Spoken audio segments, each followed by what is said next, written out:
சீரும் சிறப்புமாக நடத்தி வருவதையும் அதை தொடர்ந்து ஒளிபரப்பு செய்து வருகின்ற நமது தேவர் மீடியா மற்றும் பீர்கோல் மீடியா இரண்டுக்கும் எனது நன்றியை மீண்டும் ஒரு முறை தெரிவித்து, இன்று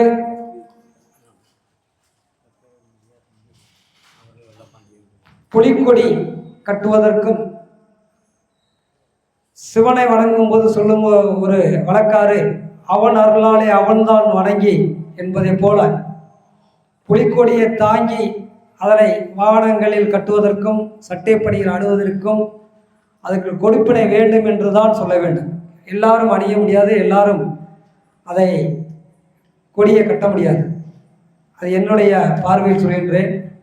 அதுபோன்று மதுரை மாநகரில் மீனாட்சி மண்ணில் நான் கடந்த 2008 இன்று வரை பார்க்கின்ற ஒரு புலிக்கொடியில்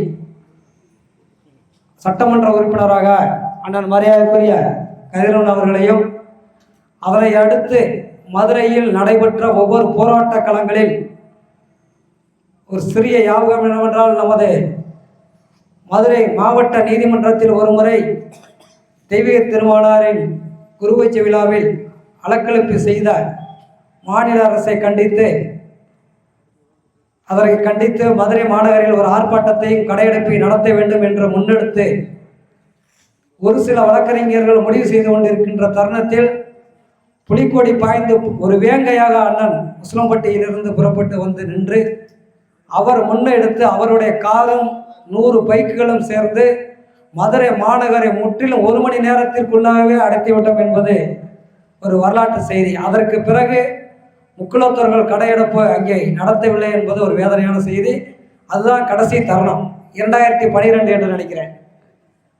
அப்படி களத்தில் நின்று மதுரையில் புலிக்கொடியோடு ஒரு வேங்கையாக செயல்பட்டு பார்வலாவிற்கு ஒரு உயிரோட்டத்தை ஒடுக்கின்ற அண்ணன் பிவி கதிரவன் அவர்களை வரவேற்றோம். அதற்கு அடுத்ததாக இன்று நம்மளுக்கு பெரும் ஒரு சவாலாக இருக்கின்ற சமூக வலைதளங்களில் மாற்று சமூகங்கள் தெய்வீக திருமகனாரையும் நம் சமுதாயத்தையும் இழிவான சொற்களால் இல்லாத பொல்லாததை சொல்கின்ற போது அதனுடைய வழியில் அதே சொல்லாற்றலில் பதிலடி ஒடுக்கின்ற வகையில் ஓரிரு தினங்களில் 1 மணி துளிகளிலே ஐயா நவமணி மாறன் அவர்களையும் அதை செய்து நமது சமுதாயத்திற்கு மிகப்பெரிய பொறுப்பு பங்காற்றி வருகின்றார். அவரை 2009-10களில் நானும் எனது நண்பர் வழக்கறிஞர் பாரதி கண்ணன் அவர்களும் முதலாக சந்திப்பதற்கு சென்றிருக்கும் போது எட்வர்ட் கால் தான் அவருடைய அடையாளம். அது எப்போதுமே நம்மளுக்கு நினைவுக்கு வரும். போனவுடனே ஃபஸ்ட்டு ஒரு காப்பி சொல்லிடுறார் ஐயா. அந்த காப்பி நம்மளுக்கு எப்போவுமே ஐயாவை நினச்சோடனே அந்த காப்பி தான் முதல் நினைவுக்காரு. மற்ற யாரை பண்ணியிருக்காரான்னு தெரியல. எத்தனை முறை போனாலும் எட்வர்ட் காலில் பார்த்தோம்னா ஐயா உடனே இருங்கன்னு சொல்லி ஃப்ளாஸ்கில் காப்பி ஏற்பாடு பண்ணி கொடுப்பாங்க.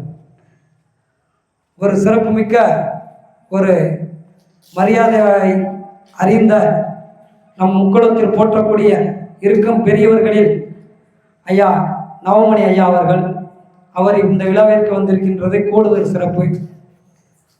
அதுபோக அன்னதானத்தை கடந்த 8-9 மாதங்களாக அமாவாசை பௌர்ணமிக்கு 2 தினங்களும் அண்ணன் உடன்புறா சகோதரன் ஜோதி முத்துராமலிங்க தேவர் சிறப்பாக நடத்தி கொண்டிருக்கிறார் என்ற செய்தி சில நிமிடங்களுக்கு முன் தெரிய வந்தது. அவரும் அந்த அரும்பணியை தொடர்ந்து செய்ய வேண்டும்.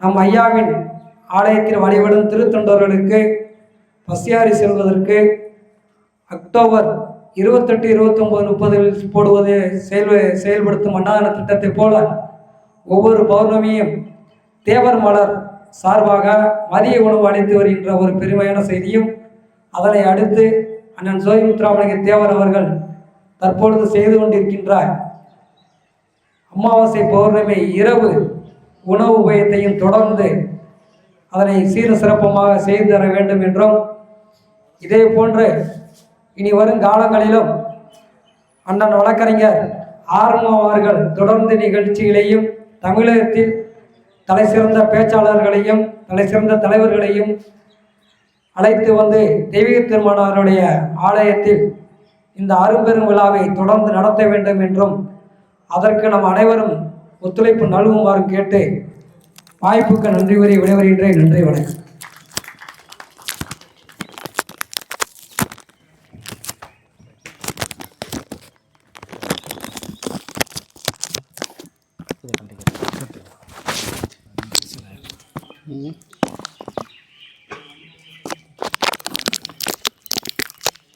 கீழே விடாது.